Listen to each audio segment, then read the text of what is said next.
Paz em Jesus seja contigo, Deus abençoe você, sua casa. É uma grande alegria ter você aqui de volta para nós estudarmos hoje a lição de número 8 desta revista do terceiro trimestre, agora de 2019. E temos aqui como título: Tempo, Bens e Talentos, sendo mordomo fiel e prudente com as coisas que Deus nos tem dado. Bem, hoje a lição de número 8. O título da lição é A Mordomia do Tempo. Bem, tempo todo mundo tem que saber administrar, porque quando nós não conseguimos administrar bem o nosso tempo, as coisas não funcionam, a gente passa o dia inteiro, a semana inteira, o mês inteiro, o ano inteiro e não fazemos aquilo que nos programamos ou desejamos fazer. Se você não é inscrito ainda aqui no canal, aqui embaixo tem uma palavrinha lá, né? Inscrever-se. Se inscreva lá, clique, e após isso tem um sininho. Clique no sininho também, que os vídeos vão sendo colocados no nosso canal e vai chegando aí para você, para que você não perca nenhum deles. Bem, hoje a lição de número 8 vai estar sendo ministrada aí na sua igreja, na sua comunidade, no dia 25 de agosto, agora, próximo domingo, né, de 2019, nós temos aí como título, mais uma vez, a mordomia do tempo, a administração do tempo, a forma como eu consigo me organizar para o meu dia, para os meus dias, um planejamento, né? É claro que nem sempre a gente consegue planejar, fazer o desejo, aquilo que a gente deseja, mas é interessante que o mínimo de planejamento eu tenha, ainda que eu saiba que eu não vou conseguir fazer tudo aquilo, mas para que eu tenha um pouco de organização. E hoje o nosso irmão aqui vem trazendo para nós a mordomia do tempo. Ele colocou aqui como texto áureo Efésios capítulo 5, versículos 15 e 16, que diz assim: Portanto, vede prudentemente como andais, não como nécios, mas como sábios, remindo o tempo, porque os dias são maus. Então, que nós não andemos perdidos, que não andemos como os loucos, as pessoas que não têm um mínimo de organização, mas sejamos sábios, vamos remir o tempo, vamos ganhar tempo, vamos nos organizar de forma tal que o nosso dia seja mais produtivo.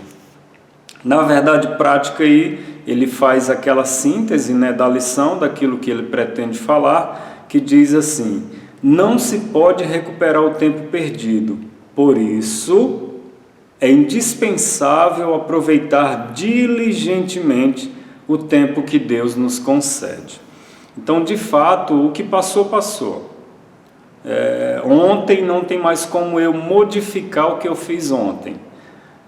O ano passado vai influenciar para mim alguma consequência de algo bom ou de ruim que eu fiz, mas eu não tenho como mais mudá-lo, não tem como mais eu voltar atrás. Isso é uma coisa lógica, todo mundo sabe disso. Então é interessante que nós sejamos diligentes, tenhamos sabedoria e nos organizemos de forma tal que saibamos aproveitar o tempo que Deus tem nos dado.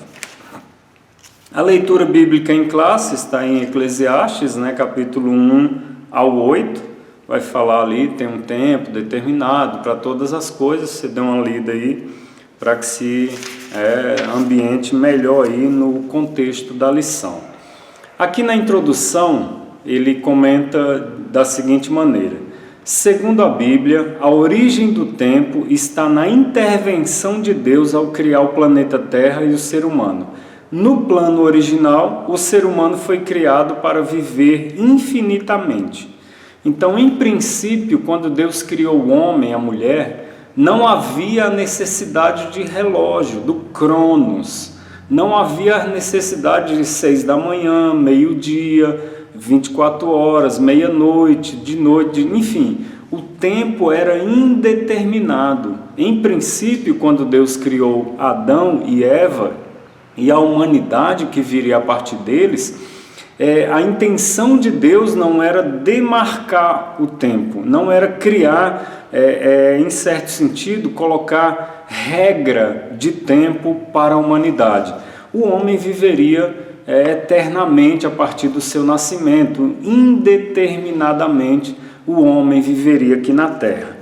Mas, após a queda, ele perdeu o direito à imortalidade, passou a experimentar um relacionamento finito com o tempo.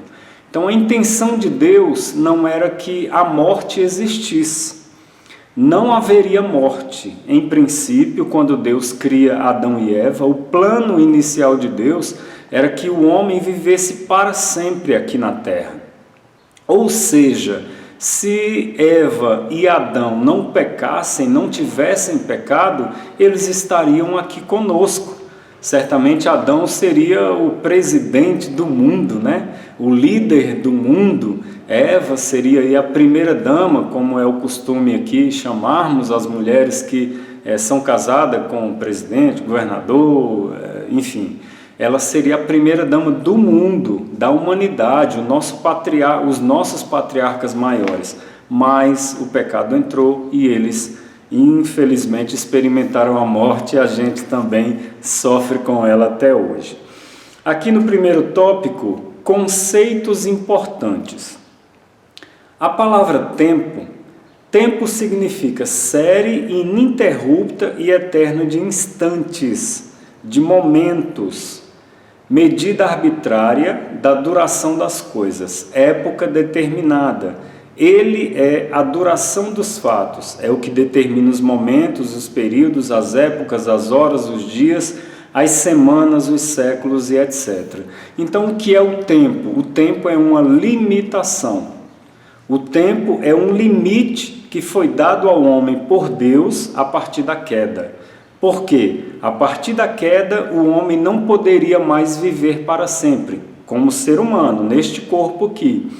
Porque o mal agora está no coração do homem e da mulher. Então, se um homem vive para sempre e ele não morre, então ele será mal toda a vida, a eternidade para frente. Então, assim, para que não houvesse essa possibilidade, Deus limita agora o ser humano a partir do tempo. Então, o homem agora tem dia, tem noite, tem semana, tem mês, tem ano, tem década, enfim, há um limite agora para o homem. O tempo nada mais é do que um limite.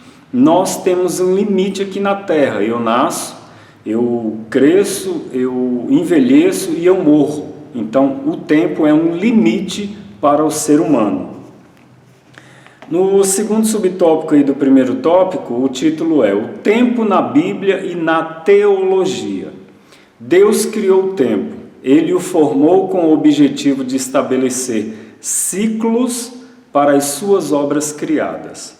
Então, vamos repetir muito isso aqui nesta lição de hoje. Então, a partir do pecado, Deus criou um limite. Ele criou um ciclo. Para quem joga videogame, eu gosto sempre de olhar para essa figura. No videogame, ou no game, como queira chamar, existe a primeira fase, aquela bem fácil. Aí tem, a partir da primeira fase, acaba ela, vem a segunda fase, a terceira fase. Então eu enxergo a vida do ser humano desta forma. Como? Nós temos fases. Tem a fase de bebê, tem a fase de criança, tem a fase de pré-adolescência, adolescência, juventude, maioridade, idoso e chega à morte. Então Deus criou o tempo para limitar agora o ser humano a partir da queda. Antes da queda não existia tempo, não existia relógio. Então Deus agora cria isto para quê? Para que o homem tenha limites do tempo. Assim, sem a dimensão do tempo, o homem não compreenderia sua origem, começo, nem muito menos o conceito de eternidade. Também para definir a questão da eternidade. O que é eternidade? É para sempre. Deus é eterno para trás, sempre existiu, e Deus é eterno para frente, sempre existirá. O homem é eterno, seria, sem o pecado, a partir do nascimento, para sempre. Mas, a partir do pecado, quando ele aconteceu, o homem agora tem o limite do tempo. Segundo ponto aqui do segundo subtópico. No princípio da eternidade, princípio de tudo. Princípio é indefinido, pois é o tempo de Deus. Bem, o que é o princípio? É o começo, né? O que é o princípio? É o Gênesis, é o começo. É a partir dali, a partir daquela situação, a partir daquele momento, a partir daquilo ali é o princípio de um contexto, de uma vida, de uma família, de uma situação. O que define o começo de uma família? O casamento entre um homem e uma mulher. A partir dali começa uma nova família. Então, o que é o princípio? É o começo. É aquilo que dá base para uma história, início de uma história. No segundo ponto aqui do segundo tópico, a palavra hebraica que corresponde ao dia natural de 24 horas é Ion. A mordomia do tempo insere-se neste tempo de Ion, o dia natural. Então, o dia natural é o Ion. Para o conceito hebraico, é a palavra que define um dia de 24 horas, é Ion, na questão aqui do conceito hebraico, na língua hebraica para nós. O terceiro ponto aqui do segundo subtópico é o Cronos. É o termo grego para tempo, relógio, o tempo, marcado pelo relógio, que pode ser medido, contado e definido. Na teologia é considerado o tempo do homem. Então, assim, o tempo de Deus é a eternidade. Não existe relógio para Deus. Tanto é que tentaram definir na Bíblia, né, o escritor disse assim, um dia para Deus é como 1000 anos. Então ele está dizendo assim, para Deus não existe limite de tempo. Para Deus não existe relógio. Deus é eterno. Mas o Cronos, que é o tempo do relógio, eu não uso relógio, mas é o tempo do relógio. Então, assim, o Cronos é o tempo do homem, é aquilo que limita o homem, define o homem na questão de criança, adulto, idoso e morte. Aqui no quarto ponto do segundo subtópico, o Kairos. Kairos é o tempo de Deus, que só pode ser definido por Ele mesmo. Então, o Cronos é o relógio que define e limita o homem. O Kairos é a eternidade de Deus. O Kairos não tem limite de relógio, não tem limite de dia, de noite. É aquela tentativa de definição da Bíblia. Um dia para Deus é como 1000 anos, ou seja, para Deus não existe tempo, não existe relógio. Nós, seres humanos, somos limitados pelo Cronos, pelo tempo do relógio, mas Deus é o Kairos, Deus é o eterno, não tem limite de tempo.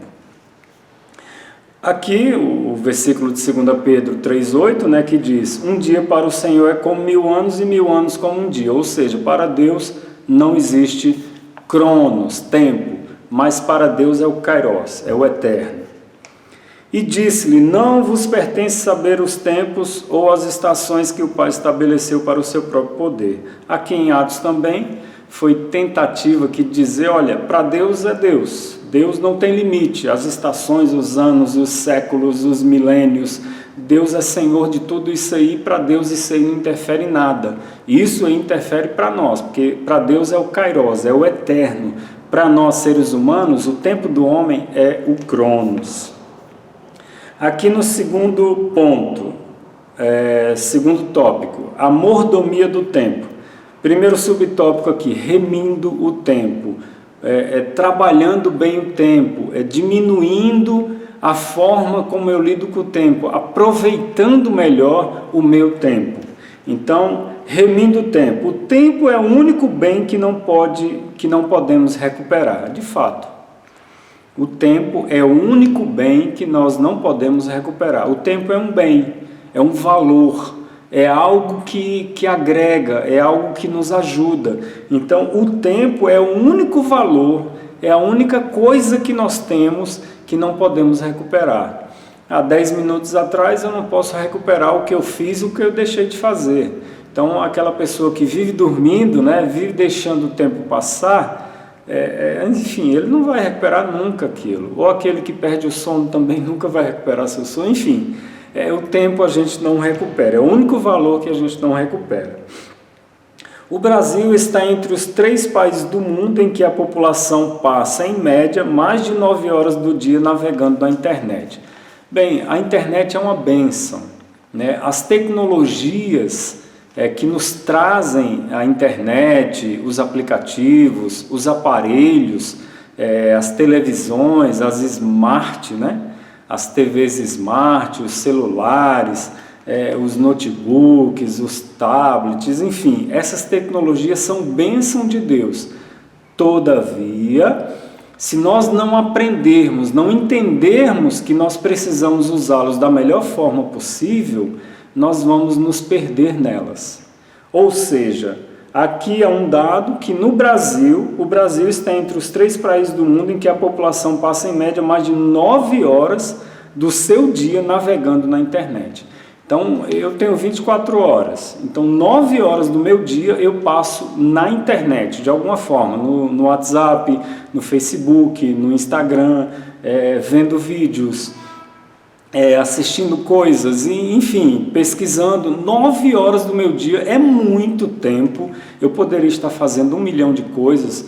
Poxa, eu passar ali uma meia hora atualizando minhas redes, minhas mídias, vendo alguma coisa. Se eu estiver estudando, não, é diferente. Estudar é uma coisa, agora ficar passeando nas mídias, aí é outra coisa, porque aí eu estou só perdendo meu tempo, porque a maioria das coisas que estão na internet não trazem edificação nenhuma, pelo contrário, atrapalha, enche a minha cabeça de abobrinha, traz um monte de porcaria. Então, ter muito cuidado com isso. Ou então eu vou ficar só naquela mesmice, né?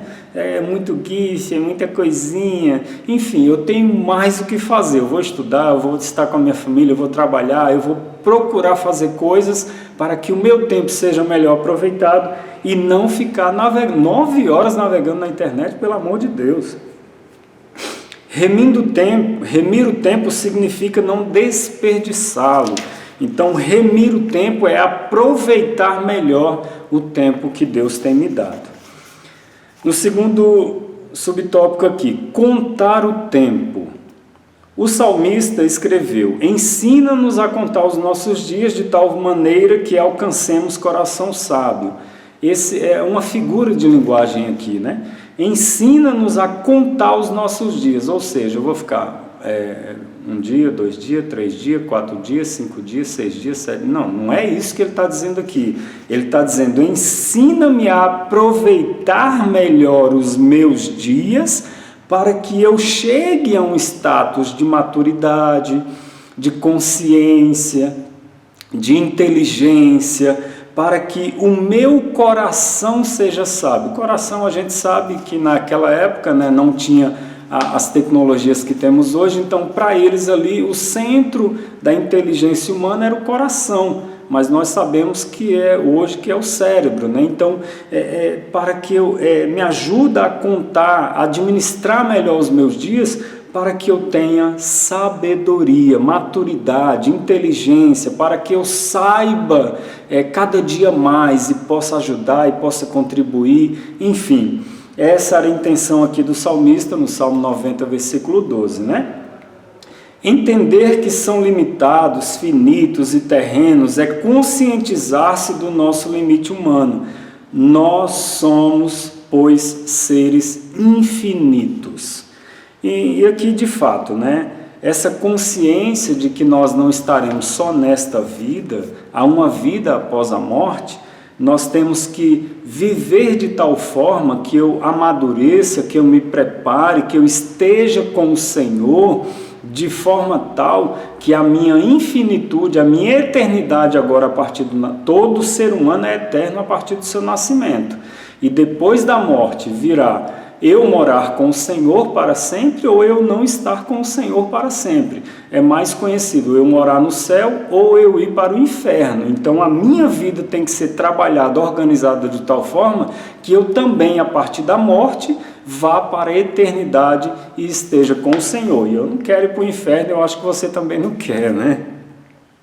Terceiro subtópico aqui, a prestação de contas. Um dia nos apresentaremos diante de Deus a fim de prestar contas dos bens espirituais e materiais que Ele nos concedeu. Então todo ser humano um dia vai ter que prestar contas a Deus. Quem é Deus? Nesse contexto assim, de Senhor. Deus é dono de tudo. Deus é dono da minha vida. Se não fosse Deus, nós não teríamos carro, casa, família. Se não fosse Deus, se Deus não tivesse me dado a vida, eu não estaria aqui. Então, eu tenho que prestar contas ao dono da vida, ao dono de tudo. Deus deixa a gente viver aqui tranquilamente. Tem muita gente vivendo como não existisse um dono do universo, mas um dia todos nós teremos que prestar contas a este dono do universo, que é o Senhor Deus. Então nós temos que viver e administrar bem o nosso tempo, os nossos dias aqui na terra, neste corpo, de forma tal que quando eu passar para a eternidade, a morte é só uma porta. A morte é uma porta que um dia vai se abrir e eu vou passar por ela e entrar na eternidade. Então, chegando na eternidade, eu vou ter que prestar conta de tudo aquilo que eu fiz ou deixei de fazer neste corpo, nesta vida. Nós daremos contas a Deus, prestaremos conta a Ele de tudo aquilo que estamos fazendo e vamos fazer. No terceiro tópico aqui, como aproveitar bem o tempo? Como eu posso aproveitar melhor o meu tempo? Então, o nosso irmão aqui nos dá alguns conselhos. No primeiro subtópico, use o tempo para Deus.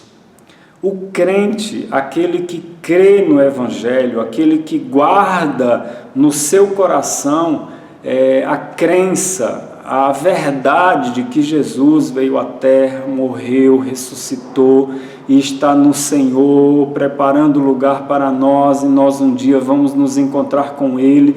Então, o crente em Jesus, especialmente os obreiros, precisam reservar tempo para Deus. São momentos da vida devocional diária. São momentos da vida devocional diária. Então, nós temos, especialmente os obreiros, mas isso aqui é para todo mundo, para todos aqueles que são igreja do Senhor, mas é claro, muito mais os obreiros, né? Um dia eu estava conversando com um amigo meu, presbítero, e ele, assim, eu fiquei triste e, em certo sentido, a gente costuma falar, eu fiquei com pena dele, né? Ele disse que nunca tinha conseguido ler a Bíblia toda. Então, para um presbítero, nunca ter lido a Bíblia toda, para mim, eu acho assim, é uma coisa estranha. Porque como que eu estou no púlpito, eu sou uma referência na igreja e assim, eu nunca li a Bíblia toda. No mínimo, um presbítero tem que ter lido umas 5 vezes a Bíblia. É o mínimo do mínimo. 5 vezes um presbítero tem que ter lido toda a Bíblia, porque é assim, a Bíblia é a base. Como é que um advogado não conhece os ramos do direito? Como é que um médico não conhece a técnica da medicina, não tem o conhecimento da medicina? Como é que alguém que vai operar uma máquina não conhece aquela máquina? Então, um obreiro não ter lido a Bíblia, é estranho, é difícil, né, até falar isso. Mas, enfim, o obreiro em especial tem que tirar um tempo para Deus. Eu não tenho tempo, dentro do ônibus. Quantas vezes eu já li a Bíblia, ia trabalhar de ônibus, vai e volta, era lendo a Bíblia. Quando num dia que eu não estava muito bem, eu colocava, salvava os áudios na internet, tem vários irmãos lá lendo, recitando a Bíblia mesmo. Eu salvava aqueles áudios e ia escutando meu MP3 ali dentro do ônibus ali, no trajeto, às vezes fazia uma caminhada, às vezes eu estava fazendo uma corrida e estava escutando a Bíblia. Não era comentário sobre a Bíblia. Em princípio, o obreiro tem que conhecer a Bíblia, a letra fria, né, por assim dizer, como os advogados dizem, a letra fria da lei. Então nós precisamos conhecer a letra, o texto bíblico de Gênesis a Apocalipse, para que eu possa dar uma assistência ao meu pastor e à igreja que eu participo.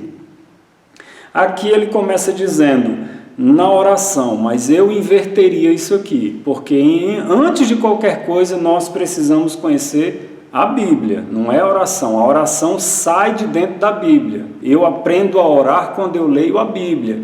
Eu aprendo a orar quando eu estudo a Bíblia. Mas na ordem aqui que o nosso irmão colocou, ele colocou na oração. Ele dividiu aqui o primeiro subtópico em dois pontos. Então o primeiro ponto aqui ele coloca na oração. Na Bíblia, os homens de Deus que se destacaram na vida devocional sempre deram valor à oração. De fato, quando eu conheço a Deus, eu quero me relacionar com Ele. Por isso que eu coloquei e sempre defendi isso e vou continuar defendendo. Eu preciso conhecer a Bíblia, porque se eu conhecer a Bíblia, eu vou querer orar. Eu vou aprender que os homens, os personagens, as personagens da Bíblia, eles sempre tiveram relação com Deus, e a relação vem a partir da oração.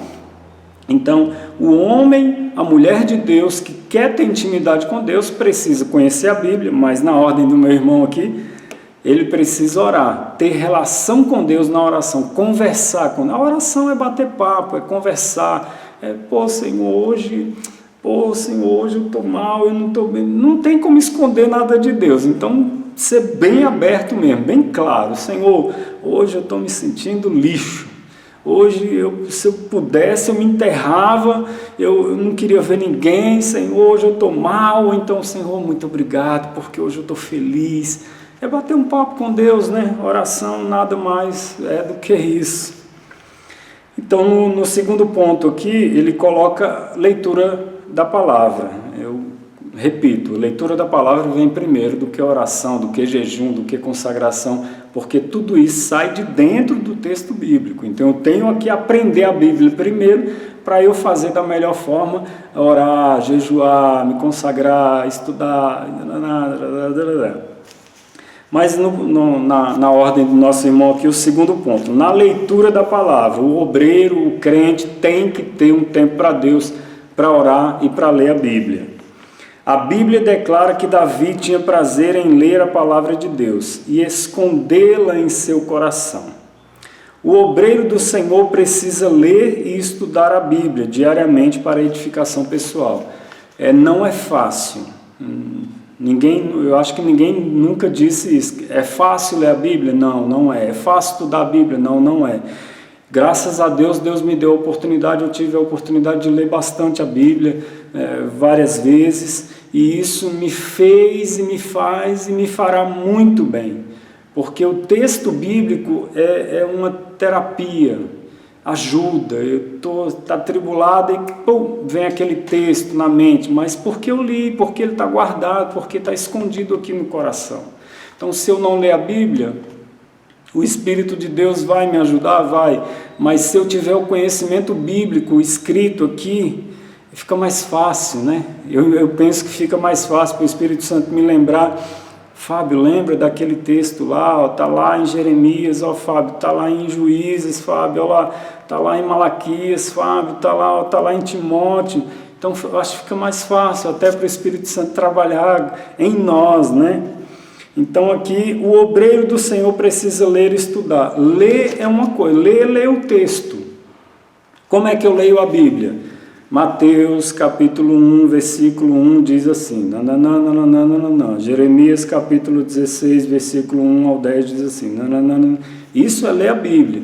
Estudar a Bíblia é eu pegar um texto e começar a meditar nele, sabe?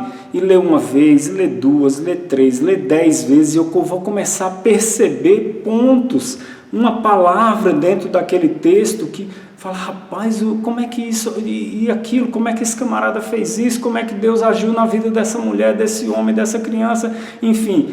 Eu ler o texto, estudar, eu parar para observar, eu parar para ficar cavando, né? Eu ficar ali tentando tirar alguma coisa, né? Garimpando alguma coisa preciosa que tem dentro daquele texto. Isso é estudar. Ler é ler, estudar é diferente. Então o obreiro precisa ler, precisa conhecer. Depois que o obreiro lê a Bíblia 10 vezes, né? Que eu acho que depois, pelo menos para mim, funcionou assim. Depois que eu tinha lido a Bíblia 5 vezes, aí veio 10, veio mais um pouquinho, né? Veio algumas dezenas. Aí eu comecei a enxergar, eu falei, poxa, eu já passei por esse texto 30 vezes, nunca enxerguei isso. Então, assim, à medida que a gente vai lendo, a nossa mente, os nossos olhos vão sendo abertos e a gente vai começando a entender as coisas da Bíblia. A gente não precisa, eu falo aqui com muita certeza, se eu ler a Bíblia 5, 10, 15, 20, 30 vezes ou mais que isso, quem já teve ou tem a oportunidade, eu não preciso de ficar lendo comentário, né? Tem aquele comentário, versículo por ver, é bom, faça, leia, compre, leia, faça isso. Mas se você ler a Bíblia, você nem vai precisar disso. Nem vai precisar do Fábio aqui, porque você vai começar a entender, é experiência própria. Eu falo isso porque aconteceu comigo. Enfim, é isso, leia a Bíblia 1, 2, 10, 30, 20, 40 vezes, vai lendo, e a tua mente vai só, como é que eu nunca tinha visto? Ué, mas o pastor fala isso, o irmão fala aquilo, o Fábio disse isso, mas a Bíblia não está falando nada disso. A Bíblia, por quê? Porque a leitura, a repetição da leitura vai te dando mais abertura para o texto bíblico e você vai amadurecendo, conhecendo. A leitura da Bíblia é maravilhosa, meu irmão. Para mim, a experiência é minha, é pessoal, ninguém me contou, né? Enfim, mas é maravilhoso. No segundo subtópico aí, use o tempo para você mesmo. Eu uso o tempo para estar com Deus, para buscar o conhecimento de Deus, para me relacionar com Deus, mas eu tenho que usar o tempo para eu mesmo. Aqui o conselho dele, use o tempo para você mesmo. O apóstolo Paulo exortou a Timóteo a cuidar de si mesmo em primeiro lugar. É claro que eu preciso cuidar da minha família, sim. Eu preciso cuidar da igreja que eu congrego, do departamento que eu participo. Eu preciso cuidar das coisas, do trabalho, do estudo. Eu preciso, é claro que eu preciso. Mas antes de tudo isso, eu preciso estar bem. Se eu não cuidar de mim mesmo, como é que eu vou fazer as outras coisas?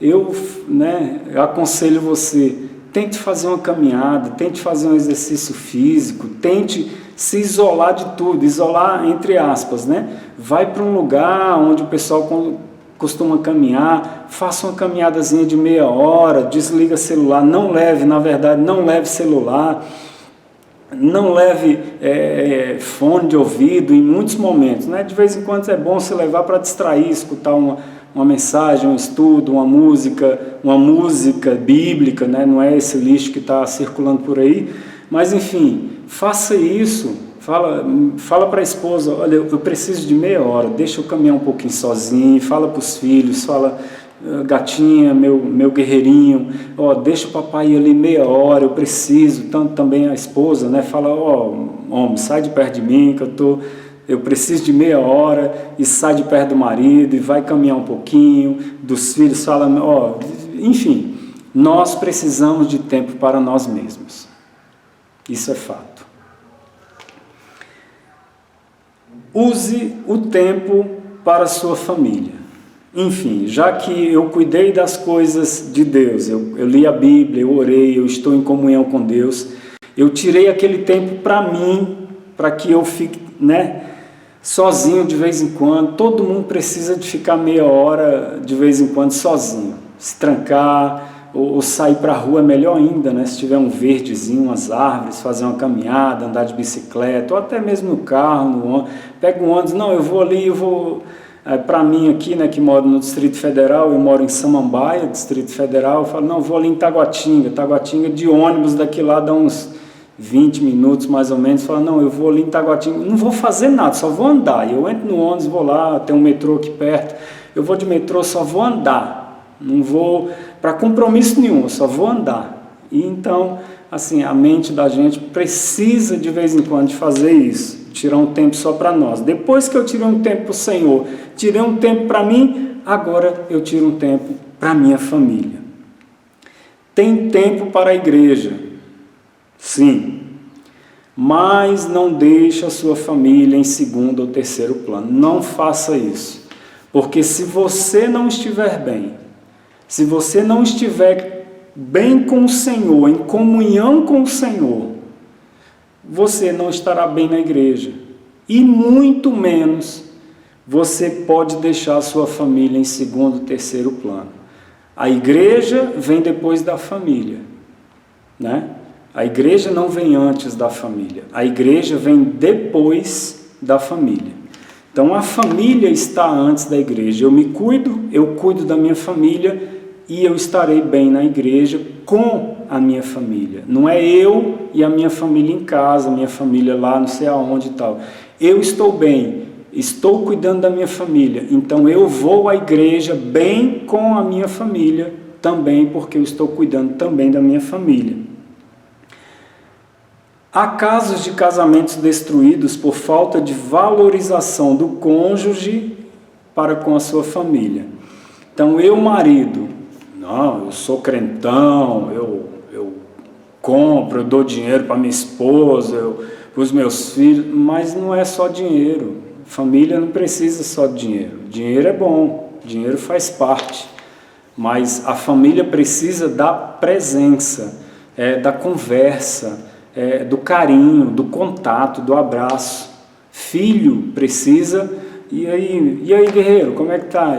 Meu filho novinho, tem 1 ano e 5 meses mais ou menos, mas eu tenho uma filha de 7 anos, então, oi gatinha, e aí, como é que tá? Como é que foi na escola? E os amiguinhos? Eu preciso me inteirar do que está acontecendo com ela e eu preciso interagir. Ela precisa de mim como pai. Ser pai não é só sustentar, dar dinheiro, comprar coisas. Muito mais, aquele que não pode dar coisas, se ele estiver presente, é um valor maior para o filho, para a filha. A presença do pai é um valor muito maior do que o dinheiro do pai ou da mãe ou o que seja. Se alguém não tem cuidado dos seus e principalmente dos da sua família, negou a fé e é pior do que infiel. 1 Timóteo, capítulo 5, versículo 8. Então, se eu não cuido da minha família, eu sou pior do que aquele que não crê em Deus, do que aquele que é infiel, daquele que o ímpio, né, que nós temos esse costume de chamar o ímpio, aquele que não está na igreja, né, que não participa do corpo de Cristo. Então, se eu não cuidar da minha família, eu sou pior do que o bandido, o louco, o nécio, o vagabundo. Por quê? Porque eu estou deixando a minha família ser destruída e estou lá posando de santo. Estou lá no púlpito da igreja, né? Por exemplo, eu que sento no púlpito, estou lá com a bibliona gigante aqui, irmão, eu sou crentão, e a minha família está destruída. Não adiantou nada eu estar no púlpito da igreja e ter um título de obreiro, de pastor, seja o que for.